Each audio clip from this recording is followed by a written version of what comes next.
Praise the lord. ಕ್ರಿಸ್ತನಲ್ಲಿ ಪ್ರಿಯ ದೇವಜನರೇ, ನಿಮ್ಮೆಲ್ಲರಿಗೂ ಶ್ರೀ ಯೇಸು ಕ್ರಿಸ್ತನ ಮಧುರ ನಾಮದಲ್ಲೇ ಶುಭ ವಂದನೆಗಳು. ಈ ದಿನದ ದೇವರ ವಾಕ್ಯ ಪ್ರಸಂಗಿ 12ನೇ ಅಧ್ಯಾಯ 1ನೇ ವಚನ.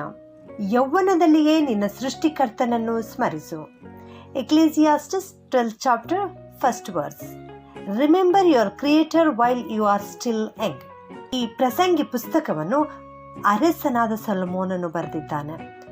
ದಾವೀದನ ಮಗನಾಗಿರ್ತಕ್ಕಂಥ ಜ್ಞಾನಿಯಾದ ಸೊಲೊಮೋನನು ಈ ಪ್ರಸಂಗಿ ಪುಸ್ತಕದ 12ನೇ ಅಧ್ಯಾಯದಲ್ಲಿ ಮುಪ್ಪಿನ ವಯಸ್ಸಿನಲ್ಲಿ ಏನೆಲ್ಲ ಕಷ್ಟಗಳು ಸಂಭವಿಸುವವು, ಏನೆಲ್ಲ ಕೇಡುಗಳು ಬರುವವು ಎಂಬುದನ್ನು ಇಲ್ಲಿ ವಿವರಿಸುತ್ತಾ ಹೇಳುತ್ತಾ ಇದ್ದಾರೆ. ಕಷ್ಟದ ದಿನಗಳು ಸಂತೋಷವಿಲ್ಲವೆಂದು ಹೇಳುವ ವರುಷಗಳು ಸಮೀಪಿಸುವುದರೊಳಗಾಗಿ ಯೌವನದಲ್ಲಿಯೇ ನಿನ್ನ ಸೃಷ್ಟಿಕರ್ತನನ್ನು ಸ್ಮರಿಸು ಎಂಬುದಾಗಿ ಇಲ್ಲಿ ನಮಗೆ ಒಳ್ಳೆಯ ಆಲೋಚನೆಯನ್ನು ಕೊಡ್ತಾ ಇದ್ದಾನೆ.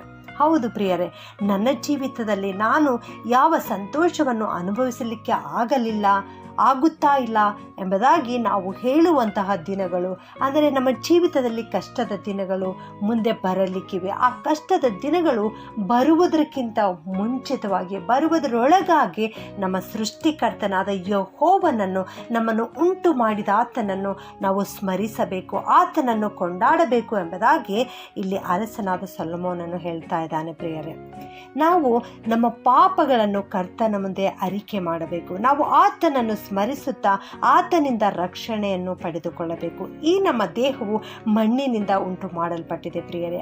ಆದ್ದರಿಂದ ಈ ನಮ್ಮ ದೇಹವು ಪುನಃ ಮಣ್ಣಿಗೆ ಸೇರುವುದಕ್ಕಿಂತ ಮುಂಚಿತವಾಗಿ ನಾವು ಕರ್ತನನ್ನು ಅಂಗೀಕರಿಸಿಕೊಂಡು ಆತನನ್ನು ಮೆಚ್ಚಿಸೋಣ. ಆಗ ನಿತ್ಯವಾದ ಜೀವಿತಕ್ಕೆ ನಾವು ಸಂತೋಷವಾಗಿ ಪ್ರವೇಶಿಸಲು ಸಾಧ್ಯವಾಗುತ್ತದೆ ಪ್ರಿಯರೇ. ವಿಶೇಷವಾಗಿ ಯೌವನ ಪ್ರಾಯವು ಮುಖ್ಯವಾದದ್ದು. ಅದನ್ನು ನಾವು ಉಪಯೋಗಿಸಿ ಒಳ್ಳೆ ಕಾರ್ಯಗಳನ್ನು ಮಾಡಬೇಕು ಎಂಬುದಾಗಿ ಇಲ್ಲಿ ನಾವು ನೋಡುತ್ತೇವೆ. ಆದರೆ ಅನೇಕರು ತಮ್ಮ ಯೌವನ ಪ್ರಾಯದಲ್ಲಿ ಸುಖಲೋಲುಪತೆಗಳಿಗೆ ಒಳಗಾಗಿ ಮಧುಪಾನದ ಮತ್ತಿನಿಂದ ಮತ್ತು ಇನ್ನೂ ಅನೇಕ ವಿಧವಾದ ದುಶ್ಚಟಗಳಿಗೆ ಒಳಗಾಗಿ ತಮ್ಮ ಯೌವನ ಪ್ರಾಯವನ್ನೇ ವ್ಯರ್ಥಪಡಿಸಿಕೊಳ್ಳುತ್ತಾರೆ. ಹಾಗಾಗಿ ಅನೇಕ ವ್ಯಾಧಿಗಳಿಗೆ, ಬಲಹೀನತೆಗಳಿಗೆ ಒಳಗಾಗುತ್ತಾರೆ.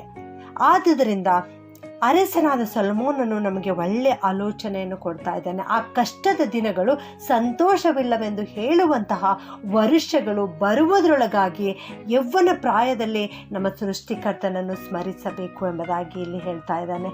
ಹೌದು ಪ್ರಿಯರೇ, ಮುಪ್ಪಿನ ಅವಸ್ಥೆಯಲ್ಲಿ ಅನೇಕ ಕಷ್ಟಗಳು ಮುಂದೆ ಬರಲಿಕ್ಕಿವೆ ಎಂಬುದಾಗಿ ಈ ಅಧ್ಯಾಯದಲ್ಲಿ ಅರಸನಾದ ಸೊಲೊಮೋನನು ವಿವರಿಸುತ್ತಾ ಇದ್ದಾನೆ. ಮುಪ್ಪು ನಮ್ಮನ್ನು ಆವರಿಸಿದಾಗ ಯಾವ ಕೆಲಸವೂ ಮಾಡಲಿಕ್ಕೆ ಬರುವುದಿಲ್ಲ, ಯಾವ ಒಳ್ಳೆಯದರ ಕೆಟ್ಟದರ ಅರಿವು ಕೂಡ ನಮಗೆ ಇರುವುದಿಲ್ಲ. ಇಂಥ ಒಂದು ಪರಿಸ್ಥಿತಿ ನಮಗೆ ಬರಲಿಕ್ಕಿದೆ ಎಂಬುದಾಗಿ ವಿವರಿಸುತ್ತಾ 7ನೇ ವಚನದಲ್ಲಿ ನಮ್ಮ ಆತ್ಮವು ತನ್ನನ್ನು ದಯಪಾಲಿಸಿದ ದೇವರ ಬಳಿಗೆ ಸೇರುವುದು, ಇಷ್ಟರೊಳಗಾಗಿ ನಿನ್ನ ಸೃಷ್ಟಿಕರ್ತನನ್ನು ಸ್ಮರಿಸದಿರಬೇಡ ಎಂಬುದಾಗಿ ನಮಗೆ ಒಳ್ಳೆಯ ಆಲೋಚನೆಯನ್ನು ಕೊಡ್ತಾ ಇದ್ದಾನೆ. ಹೌದು ನನ್ನ ಪ್ರಿಯ ದೇವಜನರೇ, ನಾವು ಈ ಒಂದು ಸಮಯವನ್ನೇ ಸದುಪಯೋಗಪಡಿಸಿಕೊಂಡು ಈಗಲೇ ನಾವು ರಕ್ಷಣೆಯನ್ನು ಹೊಂದೋಣ. ಇದುವೇ ಆ ಸುಪ್ರಸನ್ನತೆಯ ಸಮಯ. ಇಂದೇ ನಾವು ಕರ್ತನನ್ನು ನಮ್ಮ ಹೃದಯದಲ್ಲಿ ಅಂಗೀಕರಿಸಿಕೊಳ್ಳೋಣ. ನಮ್ಮ ಚಿಕ್ಕ ಪ್ರಾಯದಲ್ಲಿ, ನಮ್ಮ ಯೌವನ ಪ್ರಾಯದಲ್ಲಿ ಇಂದೇ ನಾವು ಕರ್ತನನ್ನು ನಮ್ಮ ಹೃದಯದಲ್ಲಿ ಅಂಗೀಕರಿಸಿಕೊಳ್ಳೋಣ. ಪ್ರಾರ್ಥನೆ ಮಾಡಿಕೊಳ್ಳೋಣ. ಪ್ರೀತಿಯ ಪರಲೋಕದ ತಂದೆಯೇ, ನಿನಗೆ ಸ್ತೋತ್ರ ಉಂಟಾಗಲಿಪ್ಪ. ಇಂದು ನೀವು ಕೊಟ್ಟಿರೋ ವಾಕ್ಯಕ್ಕೋಸ್ಕರ ವಂದಿಸ್ತೇನಪ್ಪ. ಯೌವನ ಕಾಲದಲ್ಲಿಯೇ ನಿನ್ನ ಸೃಷ್ಟಿಕರ್ತನನ್ನು ಸ್ಮರಿಸು ಎನ್ನುವ ವಾಕ್ಯವನ್ನು ಕಲಿಸಿಕೊಟ್ಟಿದ್ದೆ ತಂದೆಯೇ, ನಿನಗೆ ಸ್ತೋತ್ರಪ್ಪ. ನೀನು ನಮ್ಮನ್ನು ಉಂಟು ಮಾಡಿರುವ ಆತನು ಕರ್ತನೆ, ನೀನು ನಮ್ಮ ಸೃಷ್ಟಿಕರ್ತನು ದೇವರೇ, ಅದಕ್ಕಾಗಿ ನಿನಗೆ ಸ್ತೋತ್ರಪ್ಪ. ನೀನು ನಮ್ಮನ್ನು ಆಶೀರ್ವದಿಸಿದ್ದೀರಿ, ಒಳ್ಳೆ ಆರೋಗ್ಯದಿಂದ ನಡೆಸ್ತಾ ಇದ್ದೀರಿ, ಅದಕ್ಕಾಗಿ ನಿನ್ನನ್ನು ಕೊಂಡಾಡುತ್ತೇನಪ್ಪ. ನೀನು ನಮ್ಮ ಜೀವಿತದಲ್ಲಿ ಮಾಡಿರುವ ಎಲ್ಲ ಆಶೀರ್ವಾದಗಳನ್ನು ನೆನೆಸಿ ನಿನಗೆ ಕೊಂಡಾಡುತ್ತೇವೆ, ಸ್ತುತಿಸ್ತೇವೆ, ಆರಾಧಿಸ್ತೇವೆ ಕರ್ತನೆ.